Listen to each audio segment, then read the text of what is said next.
627 नबूवत के 16वें यानी हिजरत के छठे साल रसूलुल्लाह सल्लल्लाहु अलैहि वसल्लम ने हज़रत अब्दुल्ला इब्न मक्तूम को, जो कि एक नाबीना सहाबी थे, उनको मदीने में अपना जानशीन मुकर्रर किया।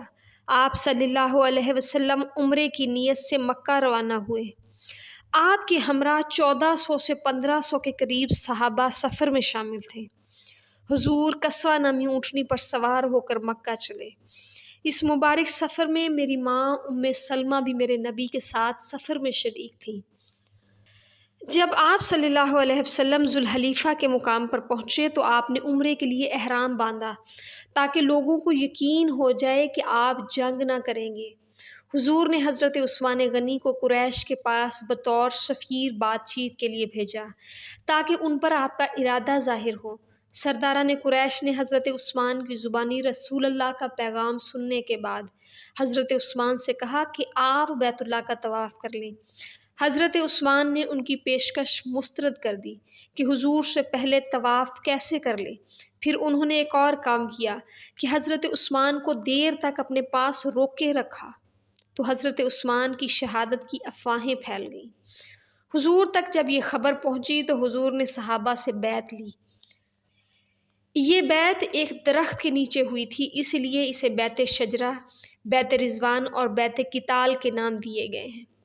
इस मौके पर दरख्त के नीचे हुजूर का दस्ते मुबारक हज़रत उमर ने थाम रखा था। हज़रत माकल बिन यसार ने आपके चेहरा मुबारक से दरख्त की टहनियाँ ऊपर उठा रखी थीं।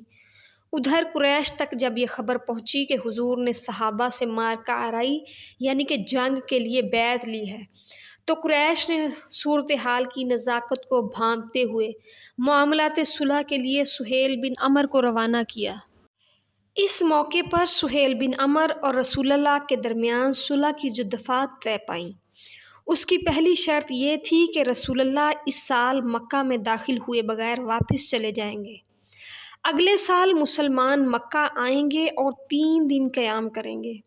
उनके साथ सवार का हथियार होगा, म्यानों में तलवारें होंगी और उनसे किसी किस्म का तारुज़ यानी लड़ाई झगड़ा नहीं किया जाएगा। उसकी दूसरी शर्त ये थी कि 10 साल तक फ़रीक़ैन जंग बंद रखेंगे। इस अरसे में लोग मामून रहेंगे और कोई किसी पर हाथ नहीं उठाएगा। इस मुआहदे की तीसरी शर्त ये थी कि जो मोहम्मद सल्लल्लाहु अलैहि वसल्लम के अहद व पैमान में दाखिल होना चाहे, दाखिल हो सकेगा, और जो कुरैश के अहद व पैमान में दाखिल होना चाहे वो हो सकेगा। जो कबीला जिस फ़रीक में शामिल होगा उस फ़रीक का जुज़ समझा जाएगा। लिहाजा ऐसे किसी कबीले पर ज़्यादती हुई तो ख़ुद उस फ़रीक पर ज़्यादती तसव्वुर होगी। उस मुआहदे की चौथी शर्त ये थी कि कुरैश का जो आदमी अपने सरपरस्त की इजाज़त के बगैर यानी भाग कर मोहम्मद सल्लल्लाहु अलैहि वसल्लम के पास जाएगा, उसे वापस कर देंगे। लेकिन मोहम्मद सल्लल्लाहु अलैहि वसल्लम के साथियों में से जो शख्स पनाह की गर्ज से भाग कर कुरैश के पास आएगा, उसे कुरैश वापस ना करेंगे। शराइत तय पाने के बाद हुजूर ने हज़रत अली को मुआहदा लिखने को कहा। हुजूर ने मुआहदे की इब्तिदा बिस्मिल्लाहिर्रहमान से फरमाई। जब हुजूर ने फरमाया कि ये वो बात है जिस पर मोहम्मद सल्लल्लाहु अलैहि वसल्लम ने मुसालहत की। अरबों के बारे में एक बात बड़ी मशहूर है कि ये बहुत ज़हीन थे, तो सुहेल ने फ़ौरन कहा कि अगर हम जानते कि आप अल्लाह के रसूल हैं तो फिर हम ना आपको बैतुल्लाह से रोकते और ना ही जंग करते। लिहाजा आप मोहम्मद बिन अब्दुल्ला लिखवाएं। खैर, हुजूर ने हज़रत अली को लफ्ज़ रसूलुल्लाह हटाकर मोहम्मद बिन अब्दुल्ला लिखने को कहा। हज़रत अली को ये बात गवारा न की, उन्होंने इनकार कर दिया तो हुजूर ने ख़ुद अपने हाथ से रसूलुल्लाह का लफ्ज़ मिटा दिया और उसके बाद पूरी दस्तावेज़ लिखी गई। सुलह मुकम्मल होने के बाद बनु खुज़ा हुजूर के अहद व पैमान में दाखिल हो गए और बनु बकर कुरैश के अहद व पैमान में दाखिल हो गए। इस मौके पर एक सहाबी अबू जंदल बेड़ियाँ पहने हुए आ गए।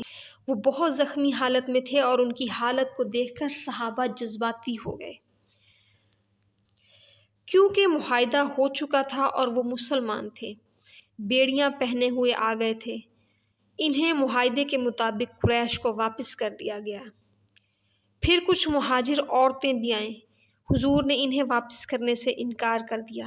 سہیل نے کہا کہ آپ انہیں معاہدے کے مطابق واپس کریں، تو حضور نے کہا معاہدے کی چوتھی شرط کے مطابق عورتیں معاہدے میں شامل نہ تھیں۔ اسے بڑی حزمیت کا سامنا کرنا پڑا کہ اتنی بڑی غلطی اس سے کیسے ہو گئی۔ صلح کی ان شرائط کو صلح حدیبیہ کی شرائط بھی کہتے ہیں، کیونکہ یہ صلح حدیبیہ کے مقام پر ہوئی تھی، تو اسی نسبت سے اسے صلح حدیبیہ کہا جاتا ہے۔ اسے فتح مبین بھی کہا جاتا ہے۔ صلح حدیبیہ پر مسلمانوں کی طرف سے حضرت عمر نے اور کفار کی طرف سے سہیل بن عمر نے دستخط کیے۔ اس صلح سے مسلمانوں کو بہت فائدہ ہوا۔ ایک تو امن و امان کی فضا قائم ہو گئی، دوسرا یہ کہ رسول اللہ کے مختلف ممالک کے بادشاہوں کو اسلام کی دعوت دینے کا سلسلہ شروع کر دیا۔